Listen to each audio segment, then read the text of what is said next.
Welcome back to the Metal Exchange. Justin and Chris here with you for another exciting week and another exciting album. This week on tap is Opeth's Blackwater Park, which I think is going to be one of the more interesting episodes we've done, but for reasons I'll get into later. I'll kick to you, Chris. How you doing, man? Pretty good. It was a dark week having to listen to this album several times, so just kidding. Well, we'll do Freedom Call next week, and everything will just sound a lot better for your ears, I'm sure. Anything else that you listened to this week that kind of struck a chord with you? I didn't really find the time to listen to any albums. You're going to find that I have a lot of, what do you call it, like ADD when it comes to music. I kind of how sometimes, especially when I'm working, I kind of like to keep things bouncing around. So I guess I kind of sometimes have a short attention span, but there was a couple of new tracks that came out this week. The new Pyramaze album came out, I believe today, and I didn't get a chance to listen to it, but I saw that there was a track with Brittany Hayes from Unleash the Archers doing guest vocals, and I just had to listen to that because I'm such a big fan of theirs. And the song is called Transcendence, and really good stuff. I enjoyed that a lot. Also, new Therion single dropped today, pretty much what you'd expect from them. A new single from W.E.T. or Wet, which is a project between Jeff Scott Soto and the singer from Eclipse, whose name is going to escape me at the moment.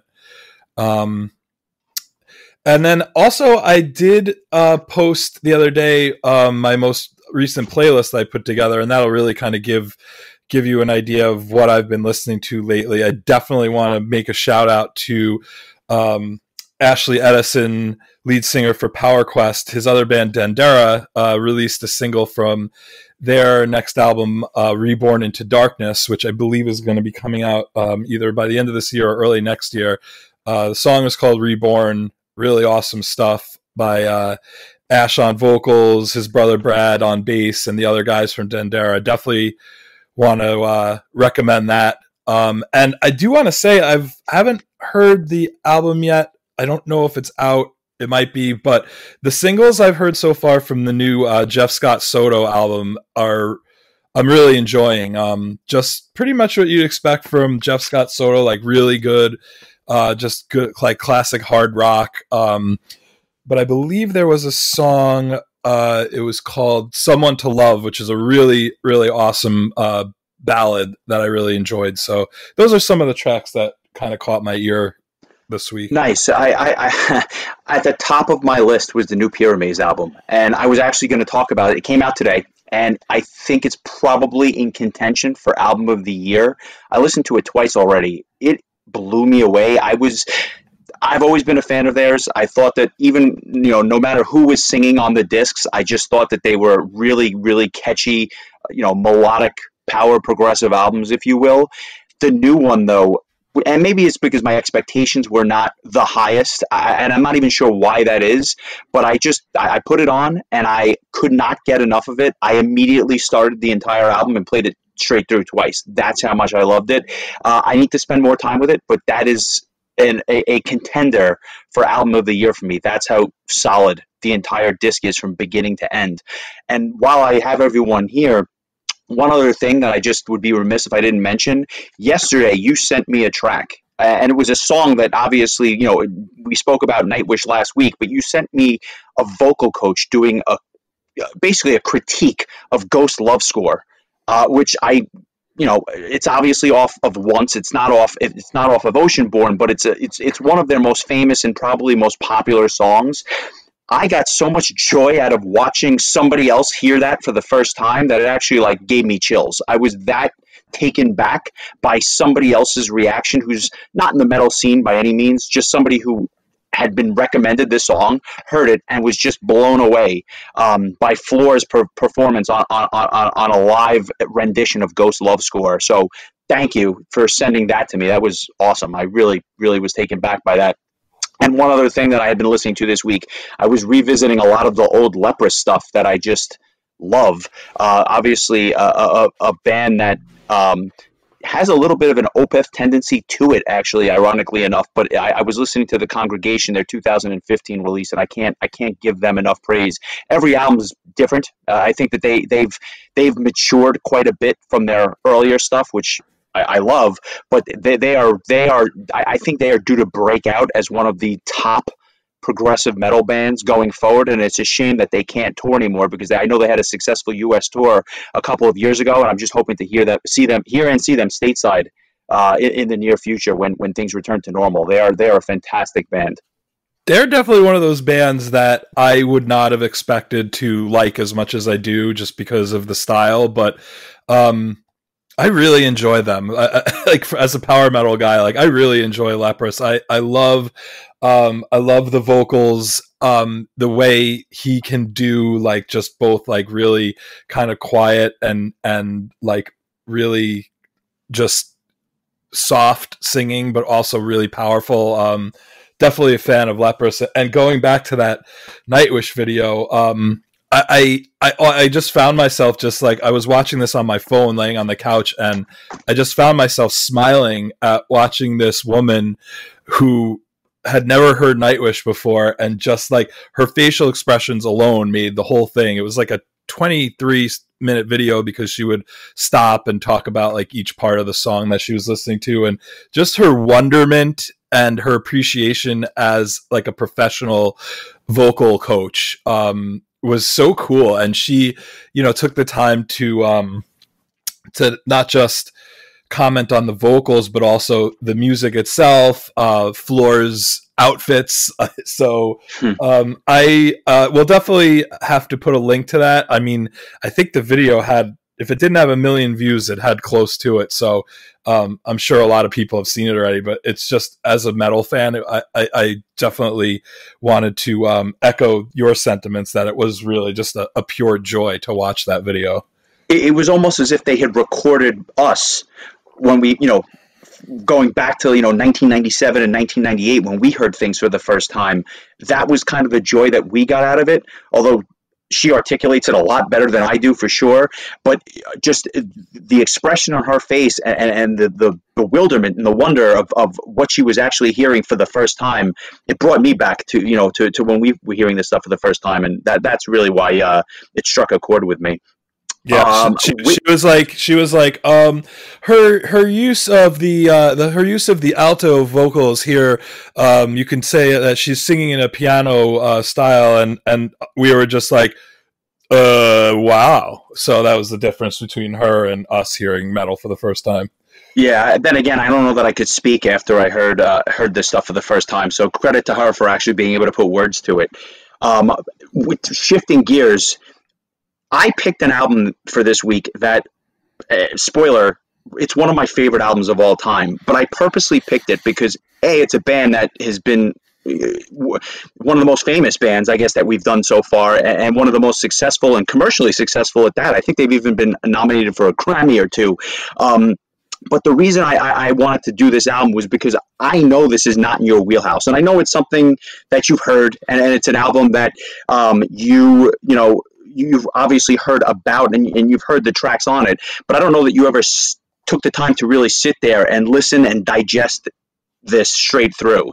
And also, there's a chance, a fairly decent chance, that we may have very differing opinions about this disc, and that's really why I wanted to talk about it this week. So without further ado, Blackwater Park. Just for historical perspective, it was Opeth's fourth full-length release. Fifth full-length release. It came out in 2001. It was kind of I call it a bridge album for the band. The first 4 Opeth albums are very, very heavy, and although there's an occasional ballad, it really is just progressive death metal at its core. And they're great. And Still Life, the album that immediately precedes this, is also a gem of an album. The first 3, you could really hear them coming into their own, and everything after Blackwater Park really starts to take a transition. Deliverance is in the same vein as Blackwater Park, I would say. Then they throw a complete 180 with their next release, Damnation, which is a progressive rock album, and in its truest sense, there's not any growling vocals at all on the album. And then after that, the band really had just, they went back to the roots with the, with the death metal vocals and whatnot for Ghost Reveries and Watershed. But ever since then, they've kind of morphed into more of a progressive rock band, almost in the vein of like a 1970s progressive band, with some of their more recent releases, and to hear the contrast between Orchid on their first release and their last album, In a Cat of Venom, which came out last year. I mean, it would sound like two different bands, I think, to most people. But Blackwater Park, at least to my ears, is really what bridged the gap between those early death metal albums, which are very prevalent on this disc, but then also what they would ultimately become, at least the last 5 or 10 years, with a progressive rock, almost an acoustic sound to their music. So I really want to dive deep into this, and I guess I'll kick to you. What are your thoughts on this as someone who's not a lifelong fan and basically someone who is, I don't want to say forced, but essentially asked to listen to this album, which was not in your comfort zone? I hated it. No, I'm just kidding. I just and we'll catch you next week. No, I'm just kidding. Yes, this is definitely not something that I would reach to like as my first choice. It's not something I would put on if I was having a rough day with work and needed like a little pick me up. Like, I tend to put on like happy power metal and put a cup of coffee on if I really need like a boost at 2:00 in the afternoon. It was interesting. I listened to this album on three different occasions this week, and all 3 times was while I was working. And it really was interesting to me how the way you just described the way that it bridges the gap. To me, like, this album moves like a roller coaster. The first track, The Leper Affinity, it just gets right to the point. Like, here we go. The death vocals, they don't even like ease you in. Like, it's vocals like right off the bat. It's a 10-minute track right off the bat. Like, they're just like, here we go. But as you go through the album, like, you really, it's like these waves. I mean, the way that Åkerfeldt sings, both like growling vocals and clean vocals, it's kind of almost hard to believe it's the same person. The contrast is just incredible. Yeah, and to be honest with you, I am not the type of person who dislikes growls or death vocals, but I don't really enjoy them that much in prog music as much as I enjoy it like a Children of Bodom or a band where the music's a little bit more upbeat and has like a melodic death metal band, right? Like a Soilwork or something, right? Or Scar Symmetry, something that's a little bit more up tempo. So this is something I'm really not used to listening to. I enjoyed it. I didn't love it, but I enjoyed it. But that was kind of my takeaway from it, is that you really kind of just go on this journey, this wave of like, it starts out really heavy. There's some songs that are heavy. There's some songs that are mellow. There's some songs that are both. I mean, that's pretty much kind of like my macro sense of the entire album. Yeah, I totally hear you. And let me just put things in perspective. When I first heard this album, I hated it. And that is not an exaggeration. I remember going back to 2001. I remember going to shows at a rock club in Brooklyn called L'Amour's. And this is a legendary rock venue. Unfortunately, it's no longer doing shows. They haven't done shows in probably close to 15 years at this point. But back in 2001, they would often get metal shows that were coming into the New York City area. I saw Sabotage there. I saw Fate's Warning there. I saw Symphony X there. I saw Rob Halford there. I mean, the list goes on and on. But the reason I bring up the venue was I remember being there for a show in the spring of 2001.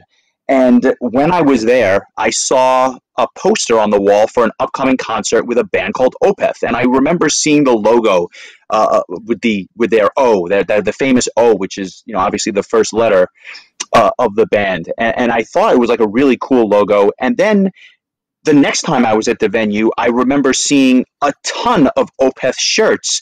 and I knew nothing about the band. So I dug a little bit deeper, and I realized that they had actually done a tour in the US in 2001 with God Forbid, Angel Dust, and Nevermore. And you want to talk about an eclectic lineup? That was an eclectic lineup. And I've been fortunate enough to see both Angel Dust and Nevermore live. And just knowing both of those bands as intimately as I do, it's kind of shocking that Opeth and God Forbid were on this tour. What a contrast between those four bands.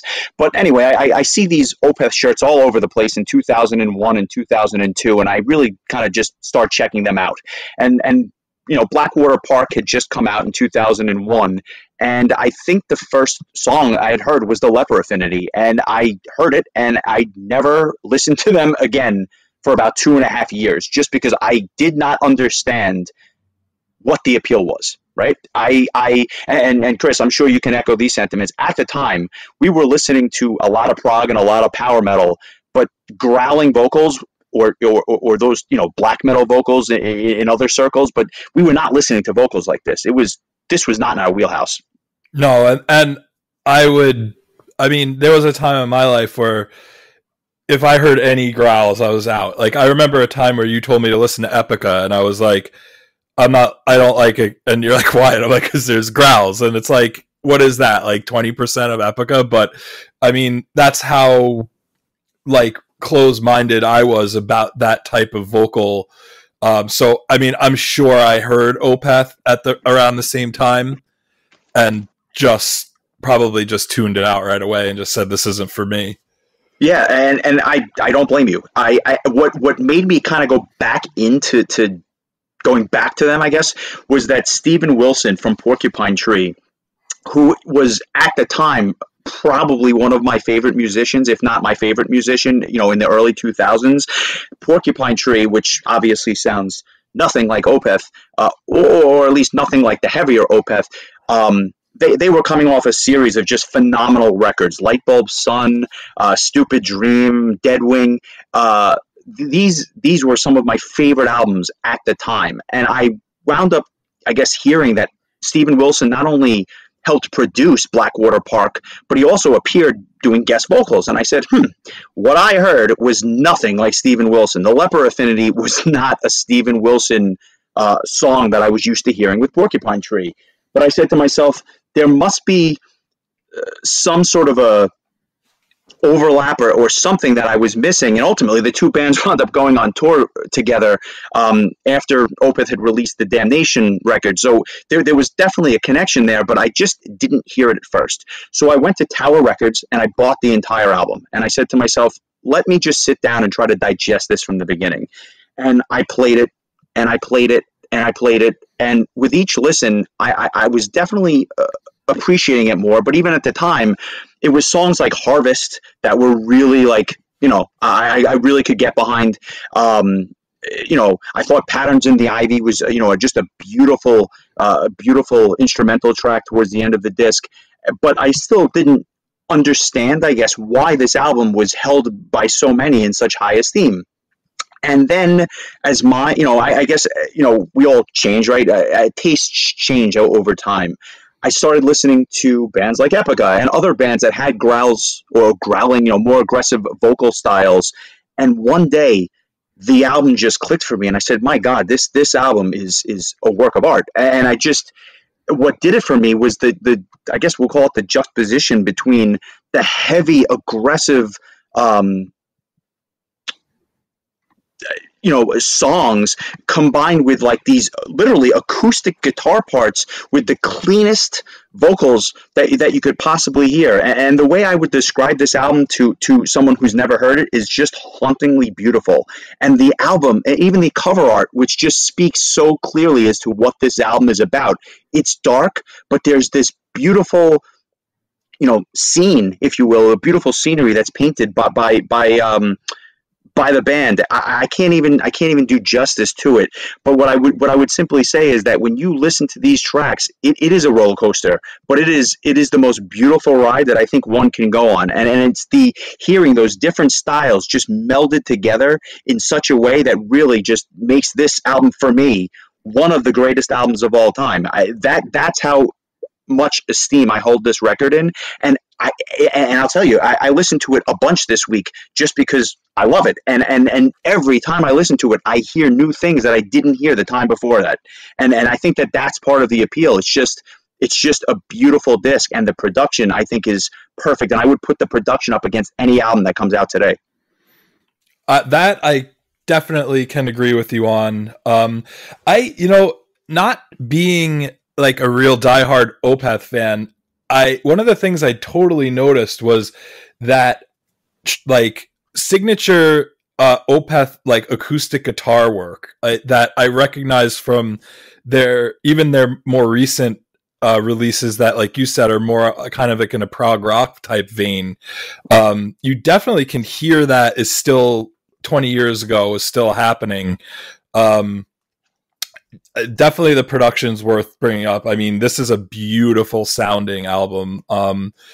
Even if you're not really into that kind of vocal, that death vocal, like you said. It's funny, I was going to bring up songs like Harvest and Patterns in the Ivy, because you could, if you have no interest in hearing somebody scream for 10 minutes, you could put on those two tracks and I mean, it's almost like listening to a different band, but I mean, you could give that to any, prog metal fan and just be like, do you like check this out? And they would be like, oh wow, that's really good. The vocals are excellent. The guitar work is excellent. The production's really good. I found myself gravitating more to those kind of style songs, or sure, parts of other songs that would go into kind of a more acoustic and clean vocal type sound. So yeah, as far as that goes, I'm with you, but today was the third time I listened to it, and I will say, like, each time I listened to it, it got a little bit better for me. I think the more I familiarized myself with each song, and I started to, like, each song started to have its own identity in my mind. I definitely, a song like, I guess Dirge for November would be a good, like, choice if you want to hear a little bit of both sides of Opeth. So, I mean, if you're going to listen to this album, you're looking for like, what's a little bit of both, like, I would go with that track. I mean, I don't know, like, it's kind of hard for me to like say a lot about this because it's not really, like you said, in my wheelhouse, but I will say I did really just end up enjoying it more than I thought I would. Nice. I appreciate you taking the time to listen, because, definitely outside your comfort zone a little bit, just because it's prog, which in and of itself is not a problem, but when you add Ackerfeld's growls on top of that, it's something to behold. I just want to make a couple of more points. First of all, Martin Lopez, the drummer, who is now the drummer for Soen, who's probably one of my other favorite bands of the last 7 or 8 years, or 5 years, I guess, at this point. His influence on this album, I think, is immeasurable, and I think that you can hear a lot of this sound in modern Soen releases. Speaking of which, their new single dropped, I think, about a week or two ago, and it's fantastic. And I look forward to that full-length release. But his drumming is just phenomenal. This entire album was played back in 2010, and I looked because I remember seeing this performed in its entirety in New York, and it was 10 years ago, and it kind of feels like yesterday in some ways. So it was a little bit jarring to hear that it's been 10 years at this point, but that was a show that I loved. It wasn't the best performance, and quite frankly, Michael Ackerfeld at that particular show, I don't know if he was under the weather, wasn't the best Opeth show I've ever seen, but it was just so cool to hear this entire album live. It was a real trip, I have to say. There were certain parts of certain songs that, to me, are as beautiful as music gets. And I'll just give you a couple of examples. I'm not going to belabor the point, but I think the last minute and a half to 2 minutes of the Leper Affinity, we'll call it the outro, we'll say the last minute and a half, is just so beautiful and like in a haunting type of way. And it really just kind of takes the mood down a little bit before it cranks up again, getting into Bleak. Phenomenal. I think the intro to Harvest with that with the just the beautiful acoustic guitar intro, absolutely phenomenal. And for me, my favorite song on the album, in fact, one of my favorite songs of all time, is The Drapery Falls. I think it is, I would put that song up against any progressive metal song, and I think it holds up extremely well. At about the midway point through this 10 and a half or almost 11-minute track, at about the 5.5 minute mark, they break out into this instrumental section, which is beautiful. And then seamlessly, they get into this section of, obviously growling vocals by Ackerfeld, which is just heavy and hard, but the time signatures are all over the place. And then before you know it, again, without even blinking, at around the 7:45 mark, just right into clean vocals with acoustic guitars, back to the heavy stuff, and then back to the acoustic guitar. I don't know how they were able to produce this album the way they did, but it's phenomenal. And that's one of the places where, if you really listen closely, you can actually hear on during the last verse of this song, Steven Wilson's vocals. It's just the contrast between him and Ackerfeld is just absolutely beautiful, and that, for me, Sight Unseen, is my track of the week. If you listen to nothing else off this disc, The Drapery Falls is a masterpiece, and I highly recommend it. Chris, would you go with Harvest, or would you go with Dirge for November, just because of its I guess the fact that you get a little bit of everything? What is your track of the week? Well, to be honest, my favorite track was also The Drapery Falls, but no kidding. Yeah, I mean, it's just like, I can't really describe it any better than you just did, but I mean, just because it really does give you a little bit of a taste of everything that Opeth has to offer on this release. It's definitely my favorite track, but just so we could pick something a little different, I will go with Harvest as my pick for the week. And then that way, I think between our two picks, like if somebody who listens to this is not that familiar with Opeth, they'll get a little bit of both worlds as far as this album goes. Harvest, very close, because of just how I just love how beautiful it is as more of an acoustic sound, more of clean vocals, that kind of track. I went back and forth between these two, and I would have went with Drapery Falls if you had said something different, but I'll go with my very close second, Harvest, for my track. I don't blame you on that. It's just, for me, The Drapery Falls, I would say it's probably a top 10 song for me, and that's saying a lot, because I've heard tens or if not hundreds of thousands of songs, and this is right there for me. Just to give a sense of the accolades that this album has received over the years, and this is not me gushing over it, this is actually people that know what they're talking about. In 2017, Rolling Stone actually ranked Blackwater Park as one of the 100 greatest metal albums of all time. It came in at number 55. Rolling Stone also ranked it as the 28th best prog rock album of all time, which I thought was high praise, considering Dream Theater and Rush and Yes and just all the monster prog bands that have come out over the years. Loudwire had in 2012 listed Blackwater Park as the number two song or number two metal song of the 21st century, which is very high praise for the last track on the album, not including the bonus disc, which was released later on. And in June 2020, Loudwire magazine actually counted Blackwater Park as the number one progressive metal album of all time. And although it's probably not my favorite progressive metal album of all time, it's definitely up there. So high praise from Loudwire for that. Scale of 1 to 10, where does this fall for you? So this is kind of a hard one for me, because I mean, it's not going to go down as like my favorite genre of music. But it's just it's an excellent album. I can say that as just somebody who appreciates music, and I totally get where all of that praise is coming from. It's just not really like my go-to cup of tea.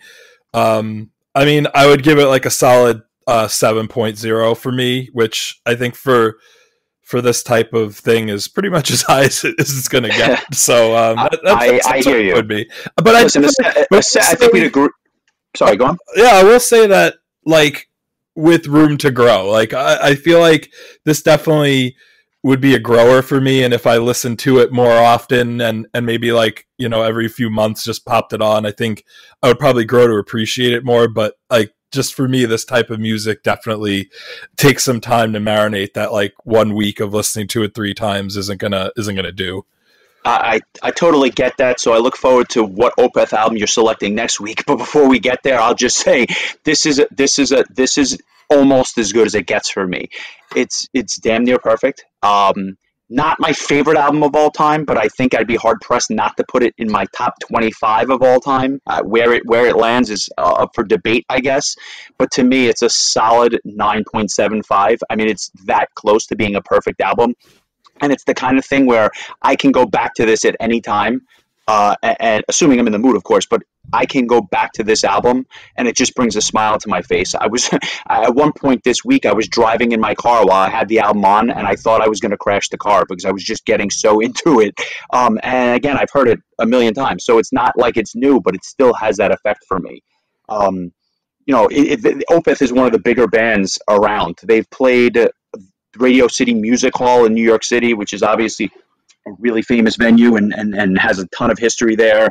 They played the Apollo Theater twice earlier this year before all concerts were shut down. This was back in February. So they're just a band that I think has really just grown in popularity, you know, and obviously evolved over time. And they're you know, a case study in how you can change or how a band can change and evolve, but they you know, their fans just can't get enough. And I agree. I think that this was their heyday, you know, going back to the early 2000s, but at the same time, I can appreciate why the direction that they've gone in since is, you know, beautiful music just the same. I have to defer to you on that. That's, I mean, I mean, I can't really argue with any of that. I mean, personally, I would rather listen to this than the newer Opeth stuff, just because I think that this has a little bit more balls, I guess, to put it. Yeah, it's more diverse. Let's put it that way, and it'll get you moving one way or another. You'll move to this, and with that brings us to the end of Blackwater Park. So, what have you got? It's your choice for next week. I look forward to hearing your choice because, again, we don't discuss this beforehand. We don't discuss the album. We don't discuss the picks for next week, and it's a complete surprise to us when we pick it. And I'm sure that you were probably saying to yourself, "Oh, bleep! Why did he choose this last week?" But I'm curious to see what you have for next week. Well, I gotta say, like, since we started doing this, this has become like the most difficult part of the entire process is trying to figure out like what's next. And all week there's just been like a number of albums kind of rattling in my head, but I feel like after Blackwater Park, I need a palate cleanser. So